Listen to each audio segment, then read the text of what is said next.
Welcome to Savage Minds. I'm your host, Julian Vigo. Today's show marks the launch of our second season with a very special guest, Michael Hudson. Michael Hudson is a financial analyst and president of the Institute for the Study of Long-Term Economic Trends. He is a distinguished research professor of economics at the University of Missouri, Kansas City, and a professor at the School of Marxist Studies, Peking University in China.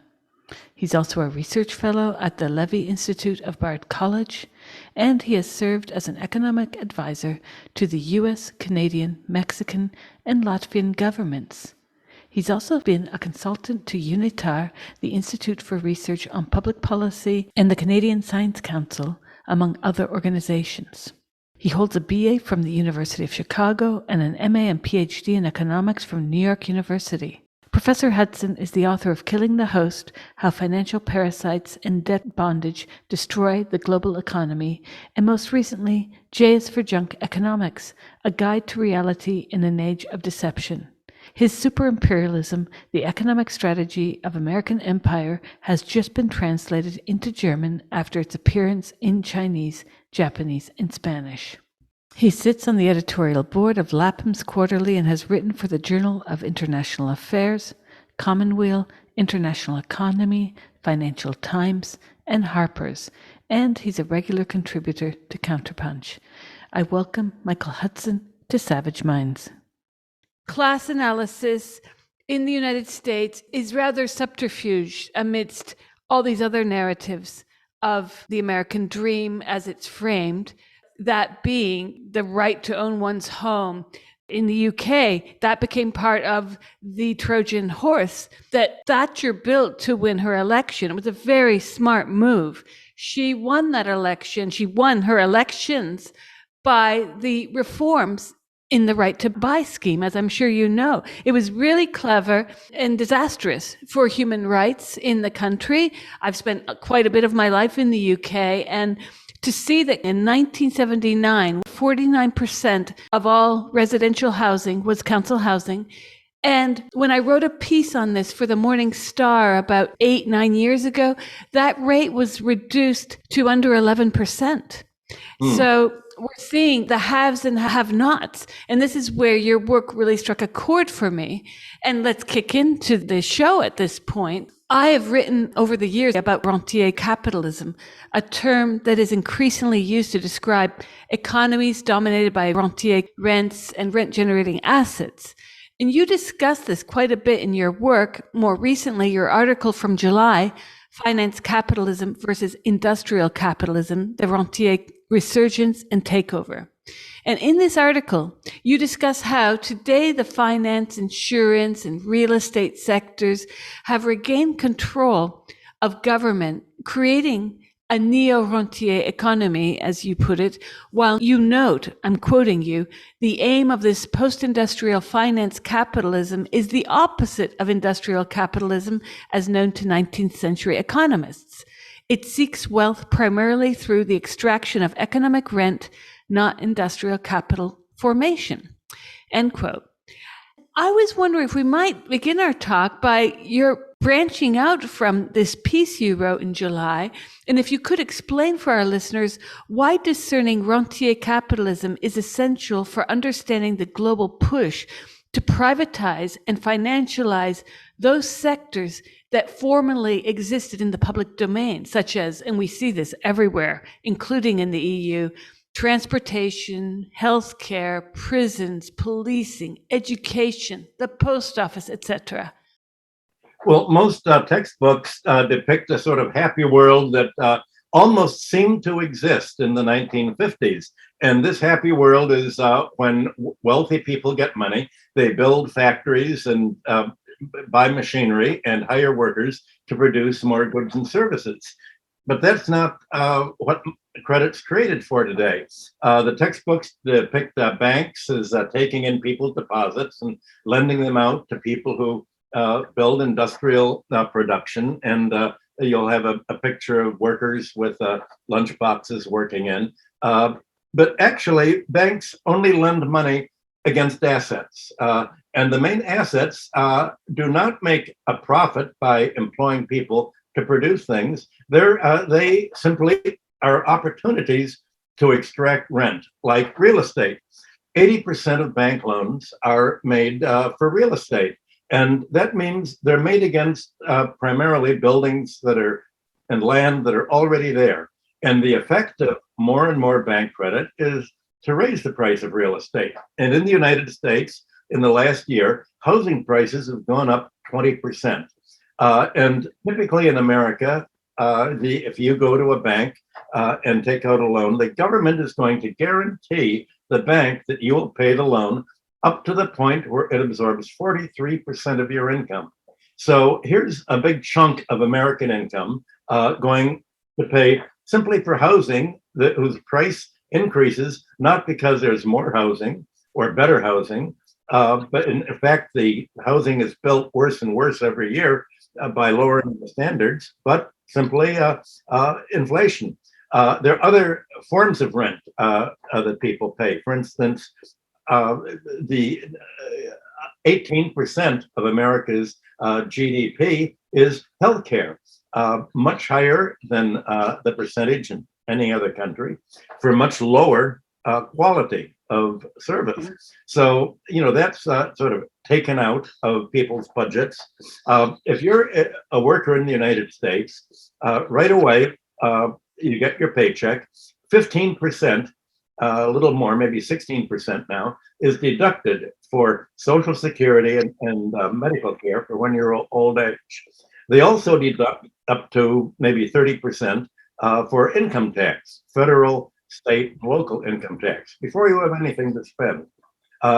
And then you have to pay for housing, you have to pay for transportation, you have to pay for your own medical insurance contributions, your own pension contributions. So there's very little that is left over in people's budgets to buy goods and services. And, not only have real wages in the United States gone down now for 3 decades, but the disposable income that families get after they meet their sort of monthly nut, what they can spend on goods and services has shrunk even more. So while they're getting squeezed, all this money is paid to rentiers at the top. And because of the miracle of compound interest, the amount that the 1% of the economy has grows exponentially. Any rate of interest is a doubling time. And even though people know that there's only 0.1% rate of interest now for banks and for large wealthy firms, it's about 3% if you want to buy a mortgage. And so the 0.1% is lent out to large companies like Blackstone that are now buying up almost all of the housing that comes onto the market in the United States. So in 2008, 69% of Americans owned their own homes. Now it's fallen by more than 10%. 10%. It's fallen to about 51%. All this difference has been basically the financial sector funding a transformation away from home ownership into landlordship, into absentee ownership. And so, again, if you're a part of the 1%, the way that you make money is by buying stocks or bonds or corporate takeovers or or buying real estate. It's not building factories. And that's why the factories and the industry have been shifting outside of the United States over to China and other countries. So what we're having is a kind of, I won't say it's post-industrial capitalism, because people thought that what was going to follow industrial capitalism was going to be socialism. They thought that there would be more and more government spending on providing basic needs that people had. And instead of socialism and a more egalitarian distribution of wealth and income, you've had a polarization of wealth and income. You've had the wealthy people making money financially and by real estate and by rent seeking and by creating monopolies, but not by building factories, not by producing goods and services.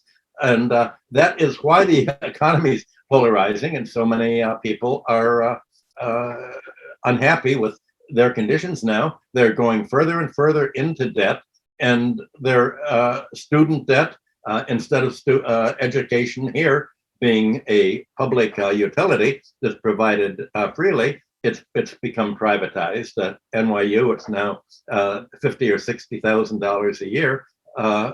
There's no way in which the United States can compete industrially with other countries when they've loaded down new entrants into the labor force with huge housing costs, student debt, huge taxes that have been shifted off the 1% onto the 99%.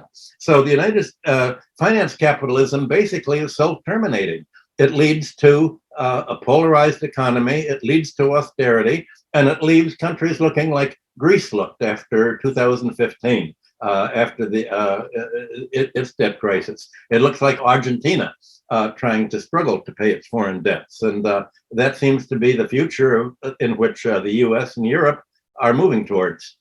I posted on my Facebook wall about this about maybe 5 weeks ago, that the rentier class, I'm not just including the likes of Blackstone, but the middle class that are multiple home owners. I noted that during lockdown, I was reading through accounts on social media of people who were being threatened by landlords who actually had no mortgage to pay. And I had to wonder at that point, what is the input of the rentier class by the landowning class who are not necessarily part of the 1%? These are people who, as some of these people came on my wall and said, I worked hard to buy my second and third houses. And I thought, well, let me pull out my violins. One thing that really alerted me during lockdown was the lack of sympathy for renters. And I don't just mean in the US. In fact, I think the US had a kinder response to renting in some sectors, such as New York State, where there has been and still is a massive pushback against any form of relaxation of rent forgiveness since lockdown. In the EU, in Italy, and France, it's appalling the kind of treatment that renters received here. I spoke to people in Bologna who were doing a rent strike, but fearful of having their name mentioned. I ended up not being able to run the piece because of that. And there are so many people who don't have money to pay their rent in the EU, in the UK, and yet we're somehow focusing oftentimes on these metacritical analysis of the bigger corporations, the 1%. But where does the middle class fit into this, Michael? Because I do have to wonder if maybe we should be heading towards the model I hold in my mind and heart is St. Ives in Cornwall, which about 8 years ago set a moratorium saying no second homes in this city. Now, they didn't do it because of any allegiance to Marxism or socialism. They did it in part because of that and because of a left-leaning politics, but mostly because they didn't want to have a ghost town that when the summer was over, you had very few people living in town. What are the answers to the rentier class that is also composed of people who consider themselves hardworking people who just want someone else to pay for their house, as one person on Twitter put it? This is exactly the problem that is plaguing left-wing politics from Europe to America in the last 50 years. Exactly. It's astounding because there's been a lot of debate on Twitter around last summer when one woman wrote, I just did the math. I'm almost 29 years old and I paid, and she listed the amount in rent. I have just bought my landlord a second house. And people are adding it up that we are back to understanding. And I think in terms of the medieval period, remember in high school in the US when you study history and you learn about feudalism and the serfs coming in from afar afield, having to tend to the master's terrain. And I think, are we heading back to a kind of feudalism under a new name? Because what's dividing those who can afford rents and those who can't, it's not only your eligibility to receive a bank loan in this climate, which is quite toxic in London. I know many architects, lawyers, physicians who cannot get bank loans, ironically. The bar is being raised so high that more and more people in London are moving on to the canal system there. They're renting or buying narrowboats. The same is happening in other parts of the world where people are being barred out of home ownership for one reason or another. And at the same time, there's a class of people often who got loans in a period when it was quite easy in the 80s and early 90s. And they hold a certain control over who's paying. 43% of income of Americans goes on housing. And as you know, in New York City, that can be even higher. How can we arrive at a society where there's more equality between these haves and have-nots? Because it seems that the middle class is playing a role in this. They're trying to come off as being the hardworking schmoes who've just earned their right to own their second or third homes. And then the others who will never have a foot on that ladder, especially given the crash. Well, I think you put your finger on it. Most people think of economies being all about industry. But as you just pointed out, for most people, the economy is real estate. And if you want to understand how modern economies work, you really should begin by looking at real estate, which is symbiotic with banking. Because as you point out, a house is worth whatever a bank will lend. And in order to buy a house, unless you have an enormous amount of savings, which hardly anyone has, you'll borrow from a bank, buy the house. And the idea is to use the rent to pay the interest to the bank. And then you end up hoping with a capital gain, which is really a land price gain. You borrow from the bank hoping that the Federal Reserve and the central bank or the Bank of England is going to inflate the economy and inflate asset prices, and bank credit is going to push prices further and further up. As the rich get richer, they recycle the money into banks, and banks lend it to real estate. So the more the economy is polarized between the 1% and the 99%, the more expensive houses get, the more absentee landlords are able to buy the houses and outbid the home buyers, who, as you point out, can't get loans because they're already loaned up. If they can't get loans in England to buy a house, it's because they already owe so much money for other things. In America, it would be because they own student debt or because they own other bank loans, and they're all loaned up. So the key is people are being squeezed more than anywhere else on housing. In America, it's rent care too, and on related sort of monopoly goods that yield rent. Now, the problem is, why isn't this at the center of politics? Is it because, and it's ironic that although most people in every country, Europe and America, are still homeowners or still they only own their own home, they would like to be rentiers in miniature. They would like to live like the billionaires live, off the rents. They would like to be able to have enough money without working to get a free lunch, and the economy is all about getting a free lunch. And so somehow they don't vote for what's good for the wage earners. They vote for, well, if I were to get richer, then I would want to own a house and I would want to get rent. So I'm going to vote in favor of the landlord class. I'm going to vote in favor of banks lending money to increase housing prices, because I'd like to borrow money from a bank to get on this treadmill that's going to be an automatic free lunch. And I not only get rent, but I'll get the rising price of the house as prices continue to rise. So somehow the idea of class interest, they don't think of themselves as wage earners. They think of themselves as somehow would-be rentiers in miniature. Without realizing that you can't do it in miniature. You really have to have an enormous amount of money to be a successful rentier. So no class consciousness means that the large real estate owners, the big corporations like Blackstone that own huge amounts, can sort of trot out a strapped homeowner, an individual, and they will sort of hide behind it and say, look at this poor family. They use their money to buy a a house to sort of rise in the world, and now the tenants have COVID and they can't pay the rent. Let's bail out these landlords. So even though they're not getting rent, we have to keep them and think of them as little people, but they're not little people. They're trillion-dollar money managers. There are huge companies that are taking over, and people somehow personify the billionaires and the trillion-dollar real estate management companies as being small people just like themselves. And there's a confusion about economic identity. Well, certainly in the United States, we are known to have what's called the American dream. And it's quite interesting when you start to analyze what that dream has morphed into from the 1960s to the present. And I even think through popular culture. Remember Alexis in Dynasty? This was the go-to model for success.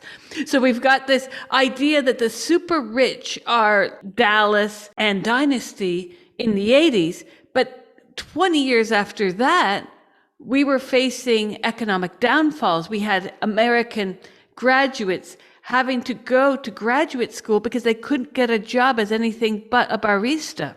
And the model of getting scholarships or fellowships, any kind of bursary to do the master's and PhD, when I was doing my graduate work, I was lucky enough to have this, but that was quickly disappearing. A lot of my colleagues didn't have it. And I imagine when you went to school, most of your colleagues had it.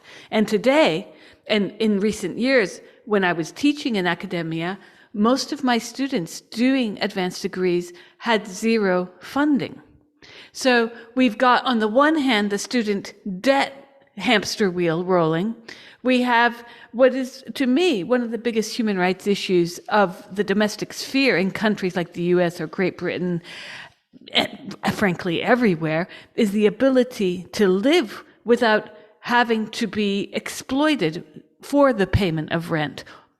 And then we have this class of people, whether they're Blackstone and huge corporations making billions, or the middle class saying, but I'm just living out the American dream. How do we square the American dream in an era where class consciousness is more invisible than ever has it been? I think the only way you can explain that is to show how different life was back in the 1960s and 1950s when I went to school and to college. At NYU cost $500 a semester instead of $50,000. That the price of college has gone up 100 times since I went to college. 100 times. I rented a house in a block from NYU at $35 a month on Sullivan Street. And now that same small apartment would go for 100 times that much, $3,500 a month, which is a little below the average rent in Manhattan these days. So you've had these enormous increases in the cost of getting an education, the cost of rent, and in a society where housing was a public utility and education is a public utility, education would be provided freely. And if the economy wanted to keep down housing prices, as they do in China, for instance, then you would be able to work at the kind of wages that Americans are paid today and be able to save. The ideal of China or countries that want to compete industrially is to lower the cost of living so that you don't have to pay very high wages to cover the inflated cost of housing, the cost of education.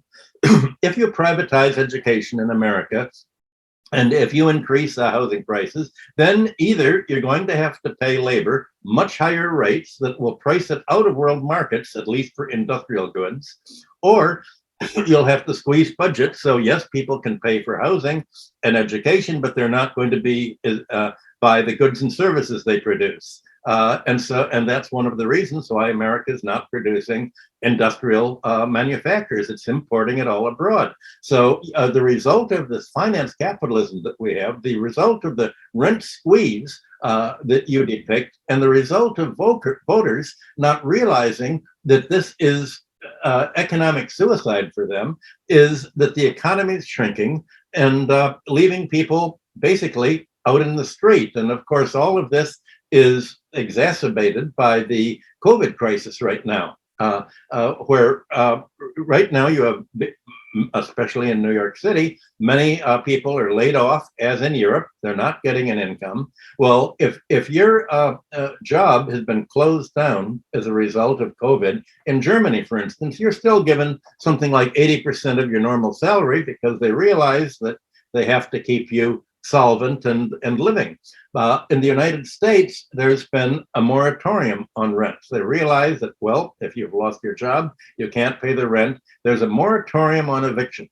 There's a moratorium on bank foreclosures, on landlords that can't pay their mortgage to the bank because their tenants are not paying rent. All of that is going to expire in February. That's just in a few months. So they're saying, okay, in New York City, 50,000 tenants are going to be thrown out onto the street. Thousands of homes are going to be foreclosed on. Over the country, millions of Americans are going to be subject now to be evicted. And you can see all of the Wall Street companies are raising private capital funds to say, we're going to be waiting for all this housing to come onto the market. We're going to be waiting for all of these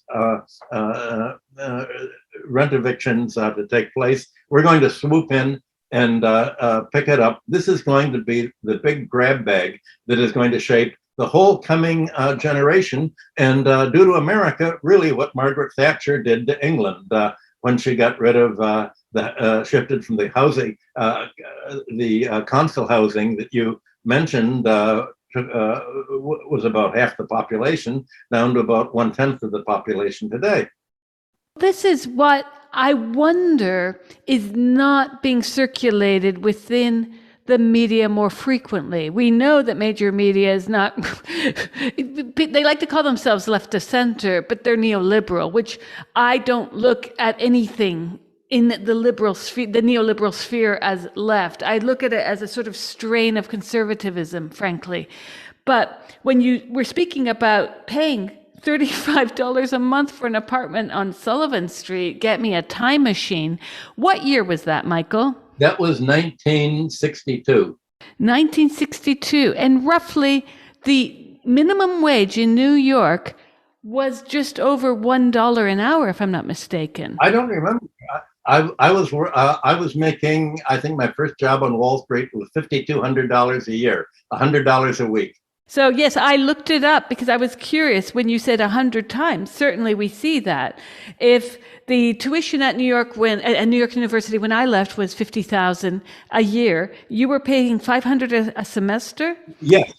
This is incredible inflation. And I took out a student loan from the state because I wanted to buy economic books. I was studying the history of economic thought, and so I borrowed. I was able to take out a loan that I repaid in 3 years as I sort of moved up the ladder, and I got better paying jobs. But that was the golden age, the 1960s, because in that generation, because of the baby boom that just coming online, there were jobs for everybody. There was a labor shortage.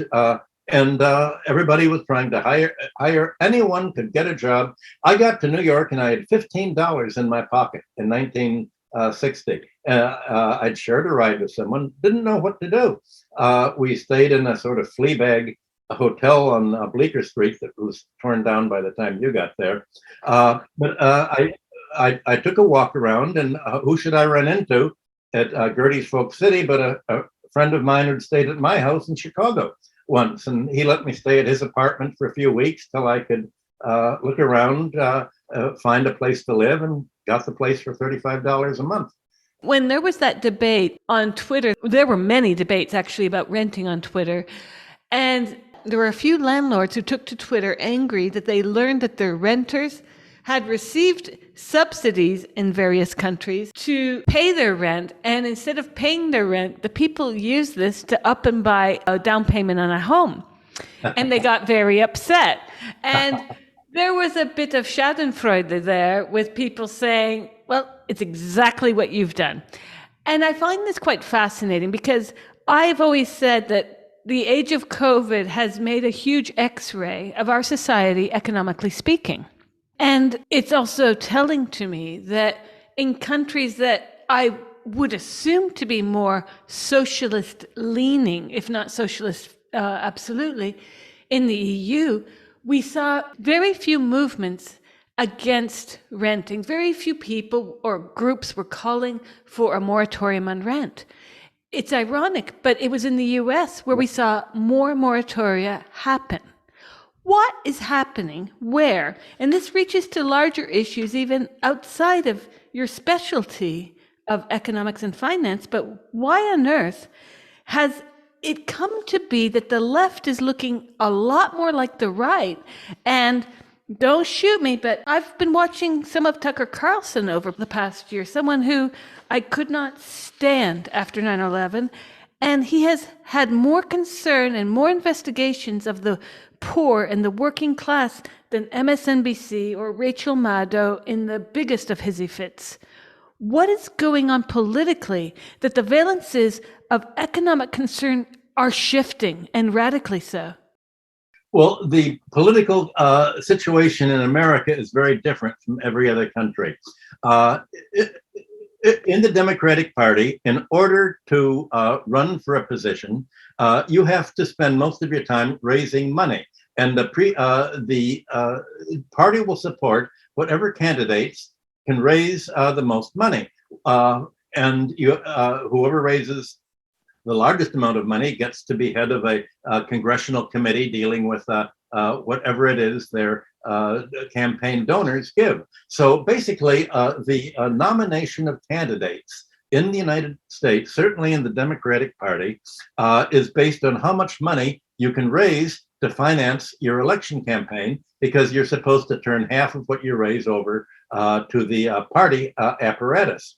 Well, if you have to run for an office, and someone explained to me in the 60s, if I wanted to go into politics, I had to find someone to back my campaign. And they said, well, you have to go to the oil industry or the tobacco industry, and you go to these people and say, will you back my campaign? And they say, well, sure. What's your position going to be on smoking, on oil, and the tax position on oil? Go to the real estate interest, because all local politics are basically real estate promotion projects run by the local landlords. And you go to the real estate people and you say, okay, I'm going to make sure that we have public improvements that'll make your land more valuable, but you won't have to pay taxes on them. So if you have people running for office proportional to the money they can make by the special interests, that means that all the politicians here are representing the special interests that pay them. And their job as politicians is to deliver a constituency to their campaign contributors. And so the campaign contributors are going to say, well, here's somebody who could make it appear as if they're supporting their particular constituency. And so they ever since the 60s, certainly in America, the party's divided Americans into Irish Americans, Italian Americans, Black Americans, Hispanic Americans. They will have all sorts of identity politics that they will run politicians on. But there's one identity that they don't have, and that's the identity of being a wage earner. That's the common identity that all these hyphenated Americans have in common. They all have to work for a living and get wages. They're all subject to, they have to get a housing. They have to get more and more bank credit if they want to buy a housing, so that all of the added income they get is paid to the banks as mortgage interest to get a home that used to be much less expensive for them. So basically, all of the increase in national income ends up being paid to the campaign contributors, the real estate contributors, the oil industry, the tobacco industry, the pharmaceuticals industry that back the politicians. And essentially, you have politics for sale in the United States. So we're really not in a democracy anymore. We're in an oligarchy. And that people don't realize that without changing this consciousness, you're not going to have anything like a left-wing party. And so you have most Americans wanting to be friendly with other Americans. Why can't everybody just compromise and be in the center? Well, there's no such thing as a centrist because you have an economy that's polarizing. You have the 1% getting richer and richer and richer by getting the 99% further and further in debt. So the 99% are getting poorer and poorer after paying their debts. And to be in the center, to say only changes should be marginal, that means a centrist is someone who lets this continue, who said, we're not going to make a structural change. That's radical. We're not going to change the dynamic that is polarizing the economy between creditors at the top and debtors at the bottom, between landlords at the top and renters at the bottom, between monopolists at the top and the consumers who have to pay monopoly prices for pharmaceuticals, for cable TV, for almost everything they get. And none of this is taught in the economics courses because you take an economics course, they say there's no such thing as unearned income. Everybody earns whatever they can get. And the American consciousness is shaped by this failure to distinguish between earned income and unearned income, and a failure to see that that dynamic is impoverishing them. It's like the proverbial frog that's being boiled slowly in water. So with this false consciousness people have, if only they can save enough and borrow from a bank, they can become a rentier in miniature. They're just tricked into a false dream. You're listening to Savage Minds, and we hope you're enjoying the show. Please consider subscribing. We don't accept any money from corporate or commercial sponsors, and we depend upon listeners and readers just like you. Now, back to our show.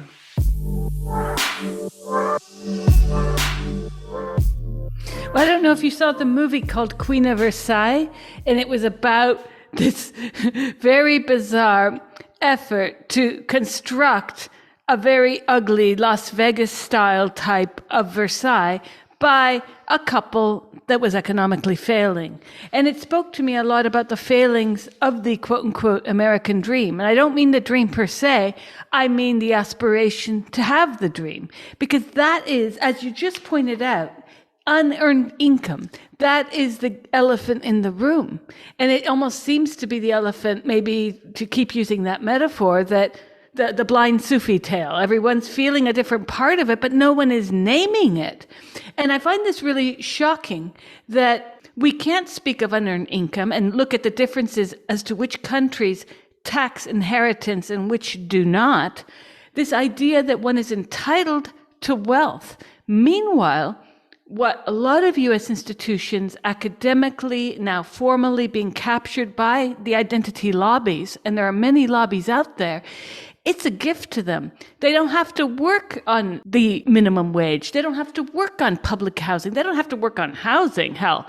They can just worry about, do we have enough pronoun badges printed out? And I find this really daunting as someone who is firmly of the left and who has seen some kind of recognition of this problem, bizarrely, from the right. We seem to have a blind spot where we're more caught up in how people see us rather than the material reality upon which unearned and earned income is based. Why is it that today people are living far worse than their grandparents and parents, especially? Well, I think we've been talking about that because they have to pay expenses that their parents and grandparents didn't have to pay. They have to pay much higher rent. Everybody used to be able to afford to buy a house. That was the definition of middle class in America, was to be a homeowner. And when I was growing up in the 50s and 60s, everybody on the salary they were getting could afford to buy their house. And that's why so many people bought the houses with a working class salary. As I told you, I was getting $100 a week. And at least if you were white, you could do it. If you were black, you couldn't do it. The blacks were redlined, but the white people could buy the houses, and that's why today the white population has so much more wealth than the black population, because the families would leave the house to the children. The housing prices have gone up 100 times, and because they've gone up 100 times, this has endowed a whole white hereditary class of kids whose family owned their own homes and sent them to schools. But America was redlined. Chicago was redlined. The blacks were redlined. In New York City, the banks would not lend money to black neighborhoods or to black borrowers. I was at Chase Manhattan, and they made it very clear they will not make a loan to a mortgage if there are black people living in my block. And they told me that on when I was on 2nd Street and Avenue B.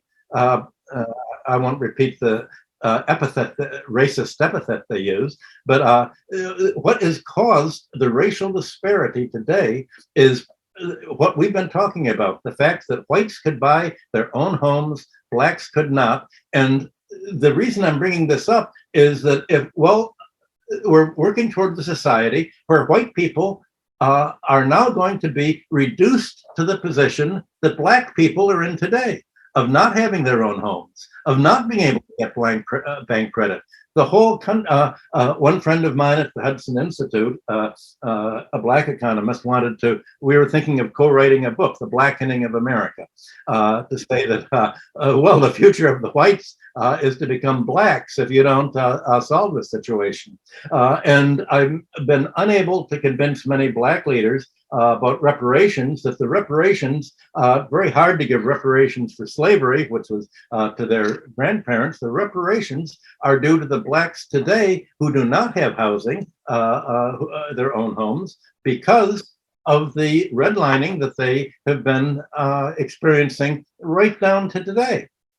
So you have this, you do have a separation in this country, but this is not the kind of hyphenated politics that the politicians talk about, not even the black politicians. The fact that if you're going to hyphenate American, how did this hyphenization affect the opportunities for real estate, for homeownership, for education, and all of these other things? I think maybe if people begin to think is to how there's a convergence of what was diverging before. Now you're having the middle class pushed down into its real identity, which was a dependent wage earning class all along. You're going to have a change of consciousness, but we're still not to that. People don't realize this difference. And at the top of the pyramid, at New York University, for instance, where we both went to school, I have professor friends there. And there was recently an argument about getting more salaries for professors because they're hiring adjunct professors at very low prices instead of appointing them full time. And one professor turned to my friend and said, they're treating us like wage earners. And my friend said, yes, you are a wage earner. You're dependent on the wage you get from New York University. And he said, yeah, but I'm a professor. As if somehow being a professor doesn't mean that you're not a wage earner, you're not dependent on salary, you're not being exploited by your employer who's in it to make money at your expense. Well, absolutely. We've got the push from NYU in the 1990s by adjunct professors to get health insurance and to have a certain modicum of earnings that would allow them to pay rent in an extremely expensive city. I find it amazing how many of my students at the time had no idea how much I was being exploited at the time. I was at lunch after the graduation of two of my students.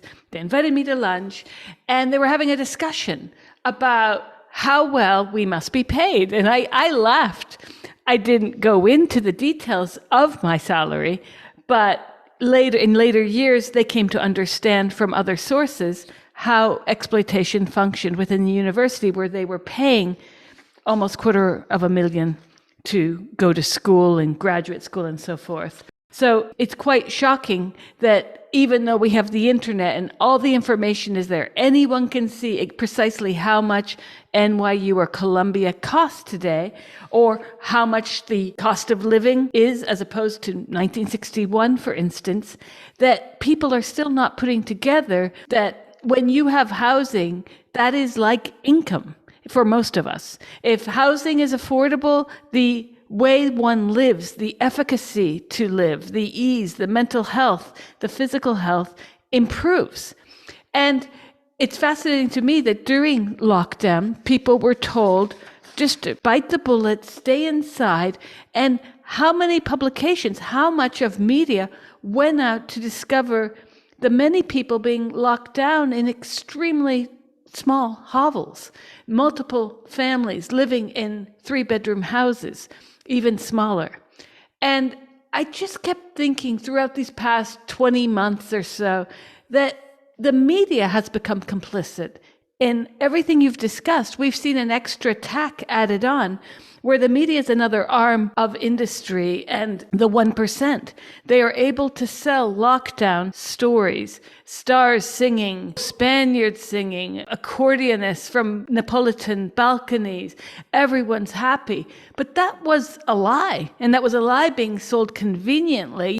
I regularly post stories from CNN where their recent yacht story, they love yachts, their recent yacht story from about 5 or 6 days ago was how the super rich are saving the world's ecology. And it was a paid advertisement of a very expensive yacht that uses nuclear power. What you and I hope, that all the rich people are running around with little mini nuclear reactors on the seas. And I keep thinking, what has happened? That you mentioned campaign financing. Remember what happened to Hillary Clinton when she suggested campaign finance reform? That went over like a lead balloon. And then we've got CNN, Forbes, all these major publications that run sponsored news articles as news. It's all paid for. They legally have to say it is, but you have to find the fine print. And we're being sold the 1% as the class that's going to save the planet with this very bizarre looking yacht with a big ball on it. And another CNN article about yacht owners was about how it's hard for them to pay for maintenance or something. And we're pulling out our tiny violins. And I keep wondering, why is the media pushing on this? We can see where MSNBC and CNN and USA Today are heading, and a lot of their coverage over class issues. They would much rather cover the Felicity Huffman and all those other stars' children's cheating to get into a California university scandal, which is itself its own scandal, of course. That gets so covered. But you rarely see class issues in any of these publications unless it refers to the favelas of Brazil or the shanty towns of Delhi. So we're sold poverty isn't here, it's over there. And over here, mask mandates. Lock up, shut your doors, stay inside, do your part, clap for the carers. And class has been clearly cut out, even in the UK, where class consciousness has a much more deeply ingrained fermentation, let's say, within the culture. It's gone. Now the BBC, similarly, nightly videos at the initial part of lockdown with people clapping for the carers.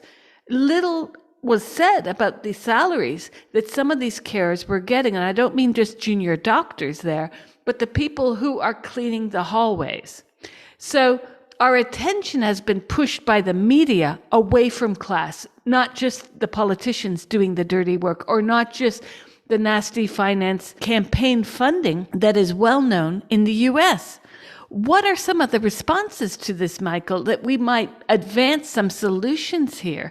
Because my worry as a person living on this planet is enough is enough. Why can't we just try a new system? Is it that the fall of the Berlin Wall left a permanent divide in terms of what we can experiment with? Or is there something else at play?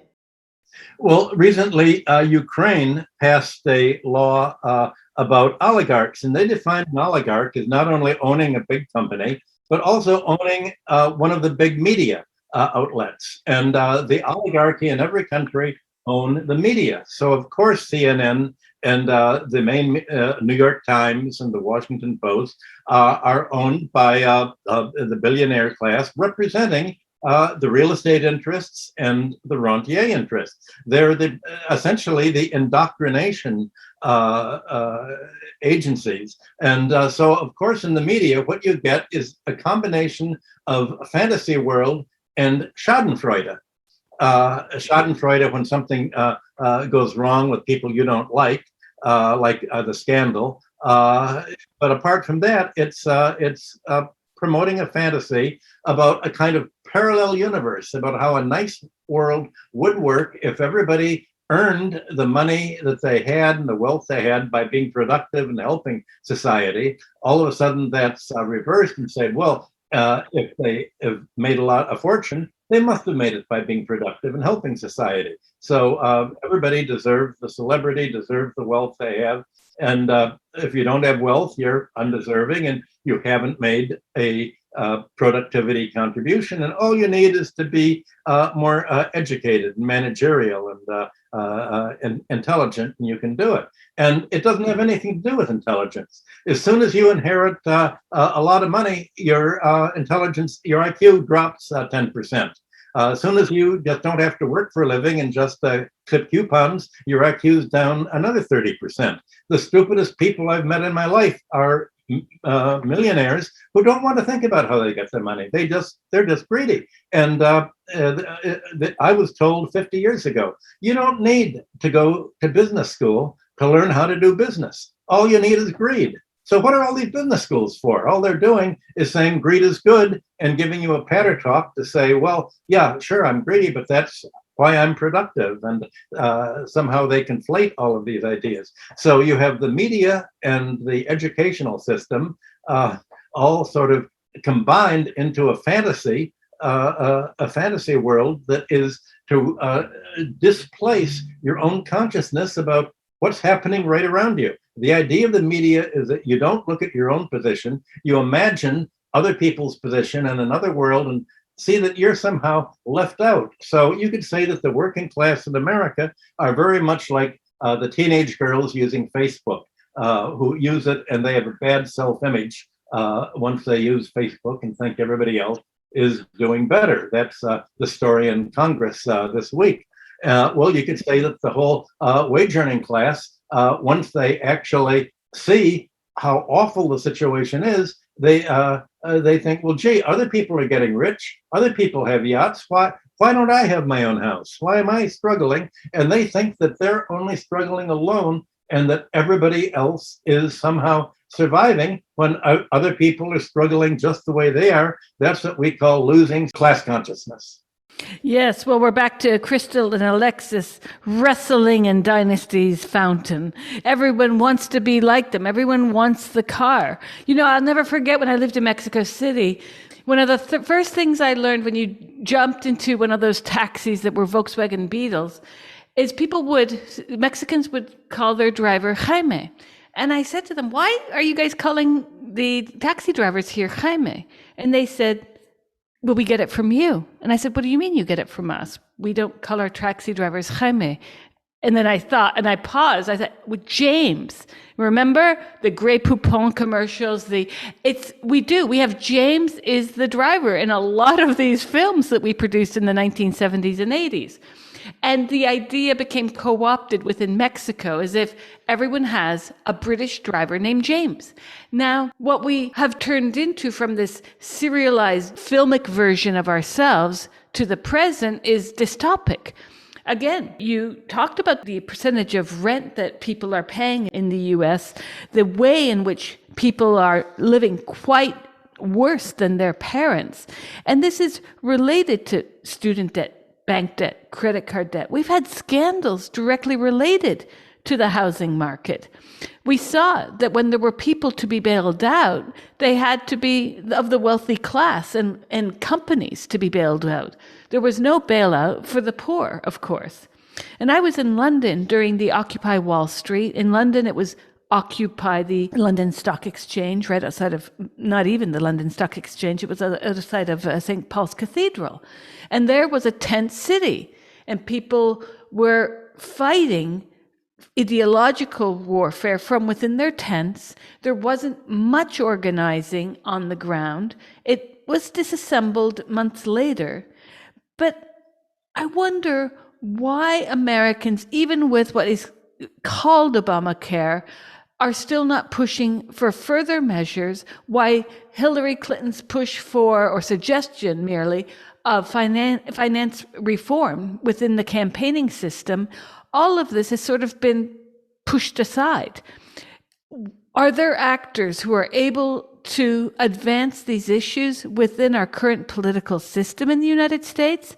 Or will it take people getting on the streets protesting to get housing lowered, to maybe have national rent controls, not just of the form that we have in New York, which before I got to New York in the late 80s, everyone was telling me how great rent control was. Now it's all but disappeared. What is the answer? Is it expropriation of houses? Is it the Cornwall style no owning more than one house type of moratorium on home ownership? What are the solutions to this, Michael? There is no practical solution that I can suggest because you're not going to have universal medical care as long as you have the pharmaceuticals funding the campaigns of the leading politicians. As long as you have a political system that's funded by campaign contributors, you're going to have the wealthiest classes deciding who gets nominated and who gets promoted. So I don't see any line of reform given the dysfunctional political system that the United States is in. If this were Europe, we could have a third party. And if we had actual third party, the Democratic Party would sort of be like the social democratic parties in Europe.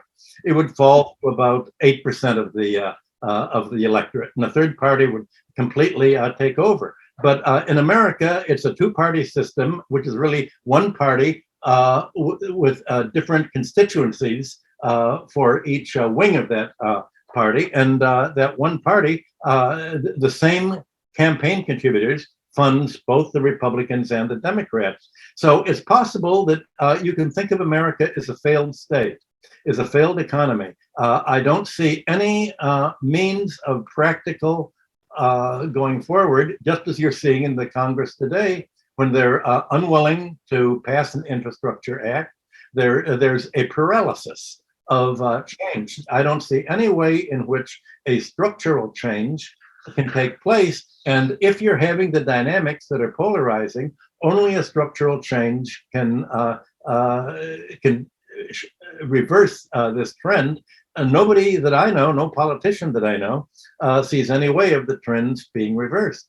The funny thing is that scandal, quote unquote scandal, over Ocasio-Cortez's dress at the Met Gala was quite performative to me. It's typical of what the media does. No, tax the rich, as she sits at a function that I believe cost $35,000 to enter, and she socialized the entire night, even if she allegedly did not pay either for her dress nor for the entrance. And I'm thinking, isn't this part of the problem, that we have so much of our sociocultural discourse wrapped up in politics, in the same way that Clinton's suggestion at campaign finance reform disappeared quite quickly? Is there any hope of getting campaign finance reform passed in the States? No, because if you had campaign finance reform, that's how the wealthy people control politics. If you didn't have the wealthy people deciding who gets nominated, you would have people get nominated by who wanted to do what the public wants. Bernie Sanders says, "Look, all the polls show that what democracy." If this were a democracy, we would have socialized medicine. We'd have public health care. We would have free education. We would have progressive taxation. And yet no party is representing what the bulk of people have. So by definition, we're not a democracy. We're an oligarchy, and the oligarchy controls. I mean, you could say that the media play the role today that the church and religion played in the past to divert attention away from worldly issues towards other worldly issues. That's part of the problem. But not only the pharmaceutical industries are against public healthcare, but the whole corporate sector, the employer sector, are against socialized medicine because right now workers are dependent for their health insurance on their employers. That means Alan Greenspan, the Federal Reserve Chairman, said this has caused a traumatized worker syndrome. The workers are afraid to quit. They're afraid to go on strike. They're afraid of getting fired because if they get fired, first of all, if they're a homeowner, they lose their home because they can't pay the mortgage. But most important, they lose their health care. And if they get sick, it wipes them out. And they go broke and they lose their home and all the assets.